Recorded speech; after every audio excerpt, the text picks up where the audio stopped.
Okay, here we go. So far, this is the landscape that I was given. As you see, it extends to pretty much over 50 feet by 20 on the narrow path, and I'm saying maybe about close to 40 feet at the edge. So, good enough room. First, as you see, we had to clean the landscape. The landscape had a lot of foliage, a lot of old leaves and things that was collected. That compromises your ground because you don't have enough oxygen and sunlight and things to get to your soil. So therefore, you can be prone to either species of invasion that seeps under the ground that I'll explain to you what I found later after cleaning up. But as you see, the leaves were that high on the ground, and that's how much had to be cleared out from the whole land first. So once clearing it out, you got the different species of grasses growing, different species of, like, you got clovers, you got bulb onions that I found. There's a lot of different species that came about after pulling it out. But the one thing that I found that was really disturbing, and this is what we're going to talk about mainly in this clip, is this little guy right here. See these guys? These guys right here is a pain in the butt, because what you see on the outside is nowhere close to what you're going to be seeing underground. This is poison ivy. Poison ivy is highly toxic to human skin touch because of the oils that it produces.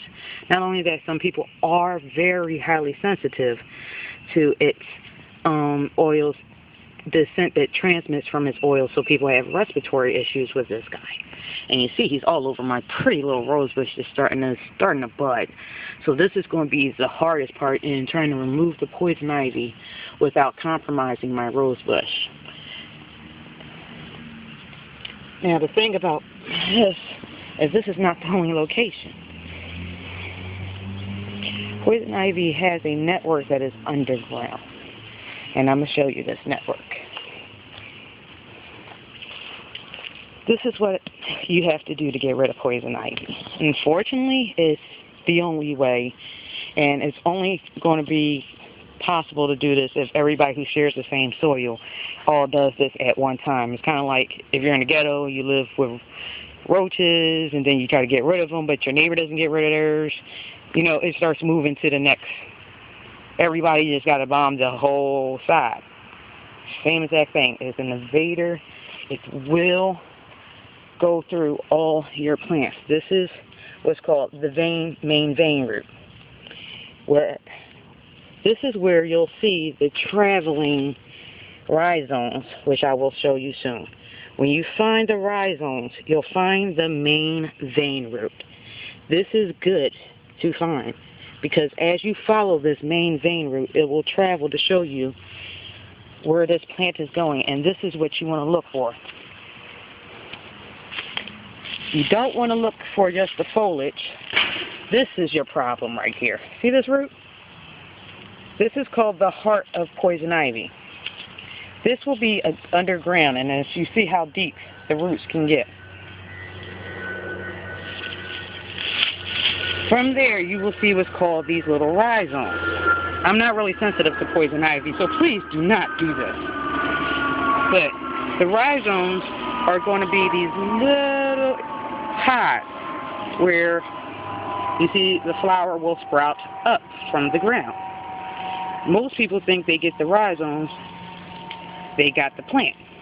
The rhizomes connect to their own main root, and that will ride along and connect to the vein. The vein will shoot out the rhizomes as it travels on its path.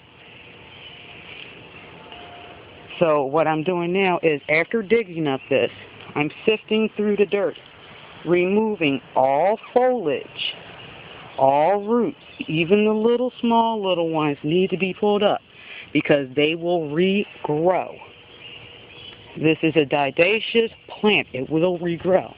Then I'm taking it from an area not tainted, because as you see, all over my land, I've got poison ivy. All over. Taking it to a place I've already cleaned out that's untainted, and making sure that I change the pH level of the soil. The soil level has been risen using acidic acetate, which is vinegar. So anything that might have seeped in will not continue to grow.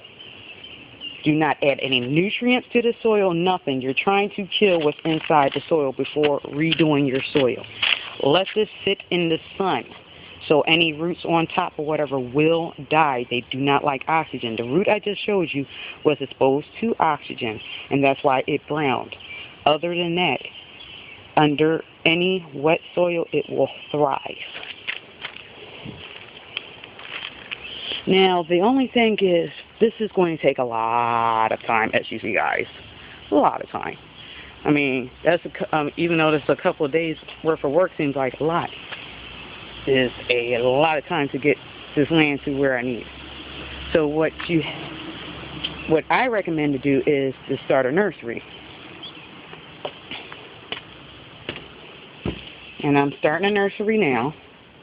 I will be doing more plants tonight. So during the daytime, during sunlight, I will be digging up the soil and make sure the soil is semi-moist, not clumpy, but semi-moist, because if it's too dry, it's hard to break. But if it's semi-moist, it's easier to flip and sift through. But I'm already starting some root plants. I'm starting some leaf plants and green plants. And I'm trying this thing out. Never did this before. I believe this is for clippings. These little sponges. But I tried them with seeds to see if it start out. If it don't, I have to chuck it. But I have plenty of those seeds to do it again. And now I know that this thing is just for clippings. But they're little sponges.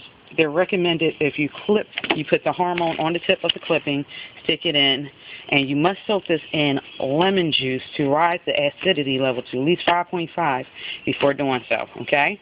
So before putting anything in, soak it in lemon juice, raise the acidity to 5.5, and then use it.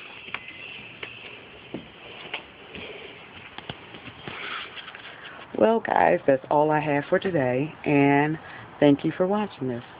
You have a great day. Peace, blessings, and love.